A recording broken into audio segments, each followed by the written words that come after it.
কি 5,000 দিয়েছি। ওটা নয় তো, এই তোর ফার্মাসেলের যে 10% হচ্ছে, সে 10% করতে ঢুকে দেবে না। অত খুঁজলে হয় দিদি? আমাদের থাকবে ক টাকা বলো? ফার্মাসিতে লাভ থাকে। ফার্মাসিতে আমি আবার যে জায়গায় কাজ নিয়েছি সে জায়গায় কত কিছু এক্সট্রা কাজ করেছে। 20% লেস দিয়ে লোকে দিচ্ছে। তা আমার কত, আমারও তো ওই 20% লেস আছে বলো। 20, হ্যাঁ, আর দেখো তুমি কত আছে। 20% লেস একজনের দিচ্ছে। নমস্কার, সন্ময় স্পিক্স থেকে বলছি। সন্ময় বন্দ্যোপাধ্যায় আপনাদের জন্য এবং অবশ্যই আপনাদের ভাবনার জন্য। আমি যে ভদ্রমহিলার ছবি আজকে দেখাচ্ছি, ভদ্রমহিলার নাম ডালিয়া লাহা। ডালিয়া লাহা ইনি একটি পঞ্চায়েতের প্রধান এবং এই পঞ্চায়েতের প্রধান গলসি 1 নং ব্লকের মানকর গলসি 1 নং ব্লকের মানকর গ্রাম পঞ্চায়েতের প্রধান এই ভদ্রমহিলা ডালিয়া লাহা সরকারি জল প্রকল্পে ভূগর্ভস্থ পাম্প বসানো, যেটা জল জীবন মিশনের অধীন কেন্দ্রীয় সরকার যেখানে হাজার হাজার কোটি টাকা প্রতি বছর রাজ্য সরকারকে দিচ্ছে, সেই প্রকল্পে ভূগর্ভস্থ পাম্প লাগানোর জন্য সম্ভবত 1,60,70,000 টাকার কাজ কন্ট্রাক্টর করেছেন। তার কাছ থেকে কাঠমানি নিচ্ছেন 5,000 টাকা। তিনি দিয়েছেন যে ঠিকাদার, তিনি 5,000 টাকা দিয়েছেন, বলছেন তাতে হবে না, আমার 15,000 টাকা লাগবে। মানে 10% মানে প্রায় 15,000 টাকা লাগবে, আমি 5,000-এ রাজি নেই। একদম টেবিলের ওপর টাকা ফেলছেন কন্ট্রাক্টর, ঠিকাদার টেবিলের ওপর টাকা ফেলছেন। সে টাকাটা ভিডিওতে দেখা যাচ্ছে। 5,000-এ খুশি নয়, তিনি 15,000 চান। আচ্ছা, এই ডালিয়া লাহার সম্বন্ধে কি কি হওয়া উচিত? ইমিডিয়েটলি তার সম্বন্ধে তো পুলিশের কাছে এফআইআর করা উচিত, সংশ্লিষ্ট এসডিও বা ডিএমএ। তারা করবেন কি? তারা কি সংশ্লিষ্ট এসডিও বা ডিএমের কাছে সরাসরি লিখিতভাবে, এসডিও বা ডিএম সরাসরি পুলিশের কাছে কি লিখিতভাবে এফআইআর করবেন যে 5,000 টাকা টেবিলে বসে একজন সরকারি ভদ্রমহিলা নিচ্ছেন এবং তিনি পঞ্চায়েত প্রধান, তৃণমূল কংগ্রেসের প্রধান? তার বিরুদ্ধে এফআইআর হওয়া উচিত। প্রথমত তাকে গ্রেফতার করা উচিত, তার পদ কেড়ে নেওয়া উচিত, 3টে ধাপ করা উচিত। কিন্তু তিনি তো জানেন এর যে সর্বোচ্চ নেত্রী এবং তার ভাইপো, তারা ওই মুড়ির টিনে করে, পুলিশ এসকর্ট করে কয়লার টাকা, গরুর টাকা, বালির টাকা, পাথরের টাকা, রেশনের টাকা, দিনের পর দিন কোটি কোটি টাকা তুলেছেন। বিভিন্ন কোম্পানি খুলে তাদের নামে কালীঘাটের কাকুদের দিয়ে টাকা তুলেছেন, তিনি জানেন। ফলে তিনি জানেন ওপরতলা যদি চুরি করতে পারে তাহলে আমি কেন করবো না? আমি তো 15,000 টাকা চেয়েছি, বেশি তো চাইনি, 5,000 টাকা। কি নির্লজ্জের মতো! আপনি পুরো ভিডিওটার একটু অংশ আপনাদের দেখিয়েছি, এই মুহূর্তে আপনাদের পুরো ভিডিওটা দেখাবো। আমি বলছি ইমিডিয়েটলি গলসি ব্লকের এসডিও বা ডিএম, আমি আপনাদের বলছি গলসি 1 নং ব্লকের মানকর গ্রাম পঞ্চায়েতের প্রধান ডালিয়া লাহা, এর বিরুদ্ধে এফআইআর হোক 1, দ্বিতীয়ত একে গ্রেফতার করা হোক 2, তৃতীয়ত একে পদ থেকে সরানো হোক। যদি না হয়, আমি এসডিও সাহেব, বিডিও সাহেব, ডিএম সাহেব এবং এসপি সাহেব আপনাদের কাছে বলছি, আপনারা যদি না করেন কলকাতা হাইকোর্টে জনস্বার্থ মামলা হবে এই ভিডিওটা দেখিয়ে। তৈরি থাকবেন তো আপনারা? তৈরি থাকবেন আপনারা? কে করবেন না করবেন, দরকার হলে, প্রয়োজন হলে আমরা যাব গিয়ে সরাসরি এই ভিডিওটা কলকাতা হাইকোর্টে দিয়ে বলবো, দেখুন জল জীবন মিশনের টাকা কিভাবে লুটপাট করছে একজন পঞ্চায়েত প্রধান, তারপরে এসডিও, ডিএম বা এসপি এর সম্বন্ধে এফআইআর করছে না।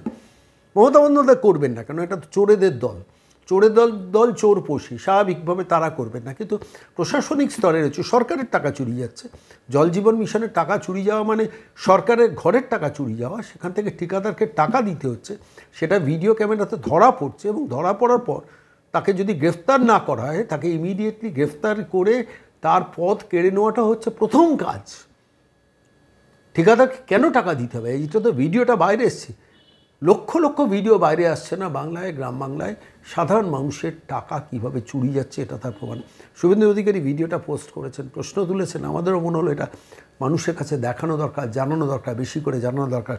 এই ডালিয়া লাহা ভদ্রমহিলার নাম, আমি আবারও বলছি, দিয়ে হচ্ছেন গলসি 1 নং ব্লকের মানকর গ্রাম পঞ্চায়েতের প্রধান ডালিয়া লাহা। সরকারি জল প্রকল্পের বৈদ্যুতিক ভূগর্ভস্থ পাম্প বসাতে 10% কাঠমানি দাবি করেন। ঠিকাদার তৎক্ষণাৎ 2% হিসেবে 5,000 টাকা কাঠমানি দিলে রাজি হলেও তা নিতে অস্বীকার করেন পঞ্চায়েত প্রধান ডালিয়া লাহা। তিনি বলেন, মূল কাজের টাকার অঙ্কের হিসেবে 1.5 লক্ষ টাকা, 10% হারে তার টাকা লাগবে, অত কম টাকা হবে না, অন্যরাও তাই দেয়। আমি বলছি immediately this lady should be arrested মানে এই ভদ্রমহিলার সম্বন্ধে এফআইআর করতে হবে, এবং তৃতীয়ত এই ভদ্রমহিলাকে পদ থেকে সরাতে হবে এবং আজীবন যাতে তিনি নির্বাচনে না দাঁড়াতে পারেন তার ব্যবস্থা প্রশাসনকে করতে হবে।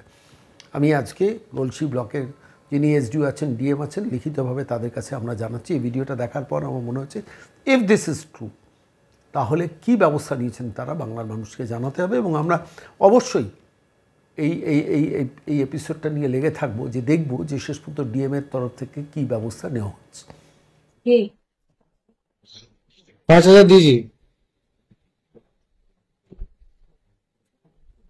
ওটা নয় তো, এই তোর সামনা ছেলের যে 10% হচ্ছে, সে 10% করতে বুঝতে না।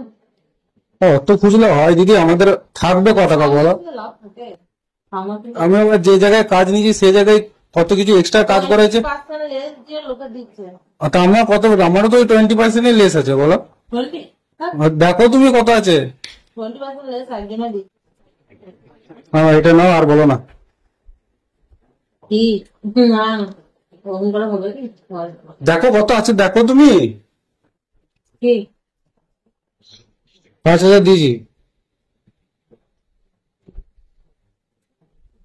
ওটা নয় তো, এই তোর সামনা ছেলের যে 10% হচ্ছে, সে 10% করতে বুঝতে না। অত খুঁজলে হয় দিদি, আমাদের থাকবে কত টাকা বলো? লাভ থাকে আমাকে আমি আবার যে জায়গায় কাজ নিয়েছি সে জায়গায় কত কিছু এক্সট্রা কাজ করেছে, 20% লেস যে লোকে দিচ্ছে। তা আমার কত, আমারও তো 20% লেস আছে বলো। 20 আর দেখো তুমি কত আছে। 20% লেস একজনে দিচ্ছে। তোমার আগের বারটা কিছু বুঝালি না। আগের একটা কিছু আমাদের নিজেদেরই হয় না, তো তোমাকে আর কি বলবো। 1.5 লাখ টাকা, 1,60,000 কাজে 1.5 লাখ টাকা খরচ হয়েছে। কতটা এক্সট্রা কাজ করেছি তুমি জিজ্ঞেস করো না, তোমার অফিসের লোক তো গিয়েছিল চেক করতে। আর সাহুদাদের ওইটা কতটা এক্সট্রা কাজ করা হয়েছে বলো তো। 1.5 লাখ টাকার কাজ করেও কতজন দিবে? আগেটাই বলে দিলাম, তুই বললি হ্যাঁ দেবো, নিয়ে আসতে পারবো। আমি হিসাব করে দেখলাম তো কিছুই থাকছে না, তাহলে আমি কি দেবো তোমাকে? তো 5 দিচ্ছি তো, আবার কত লাগবে?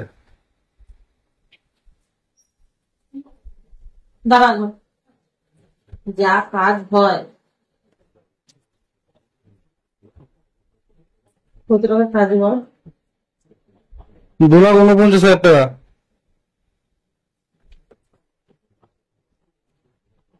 যদি 2% করে হয় সেটা তোমার তো 5,000 হয়ে যাচ্ছে। আমার হয়ে এখন বলবো না।